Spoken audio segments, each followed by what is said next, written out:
Welcome to One Chemistry. This is 365 Chemistry series. Daily one question for you. Here 4 different carbonyl compounds are given. P is ketone, Q is ester, R is amide, S is acid chloride. You have to arrange these 4 compounds by IR stretching frequency of carbonyl group.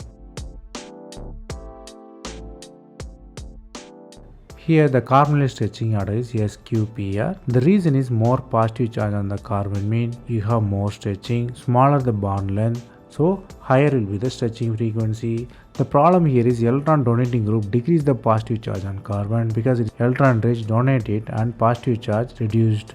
So there are 3 electron donating group, oxygen, nitrogen and chlorine. But if you look at the electron negativity, chlorine is higher, then oxygen, then nitrogen. So obviously nitrogen donate easily. So very low because NH2 is electron donating group. Then comes P, then comes Q. So the higher will be acid chloride because of electron withdrawing ability. Here the ester is reluctantly donate, but it will be better than Q because of electronegative effect. So the order will be SQPR. The concept you have to learn here is electron donating group decrease the CO stretching by reducing the positive charge on the carbon.